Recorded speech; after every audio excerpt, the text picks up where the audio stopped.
ഏകദേശം 47,600 metric ton LPGയുമായി Hormuz കടലിടുക്കിലെ പ്രതിസന്ധിക്കിടയിൽ പാചകവാതകവുമായി രണ്ടാമത്തെ കപ്പൽ ഗുജറാത്ത് തീരത്തെത്തി. യുദ്ധം കാരണം ഹോർമൂസിൽ കുടുങ്ങിയ കപ്പൽ പ്രത്യേക നയതന്ത്ര നീക്കങ്ങളിലൂടെയും ഇന്ത്യൻ നാവികസേനയുടെ സഹായത്തോടെയുമാണ് സുരക്ഷിതമായി ഇന്ത്യയിലെത്തിച്ചത്. ഗുജറാത്ത് തീരത്ത് നങ്കൂരമിട്ടിരിക്കുന്ന കപ്പലിൽ നിന്ന് LPG മറ്റ് ചെറിയ കപ്പലുകളിലേക്ക് മാറ്റുന്ന മിഡ് സീ ട്രാൻസ്ഫർ നടപടികൾ തുടങ്ങി.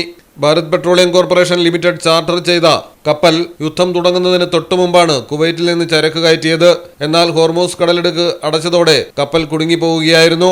ഇറാനുമായി നടത്തിയ ചർച്ചകൾക്ക് പിന്നാലെയാണ് കപ്പലിന് കടന്നുപോകാൻ അനുമതി ലഭിച്ചത്. ജഗ്വസത്തിനൊപ്പം പുറപ്പെട്ട പൈൻ ഗ്യാസ് എന്ന മറ്റൊരു കപ്പൽ ഉടൻ ബംഗളൂരു തുറമുഖത്തെത്തും.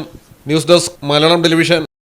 ഇനി നിങ്ങളുടെ വീടുകൾക്കും കെട്ടിടങ്ങൾക്കും മരത്തിനേക്കാൾ വിലക്കുറവിലും മരത്തെ വെല്ലും കരുത്തുമായി Fairtech steel window and doors.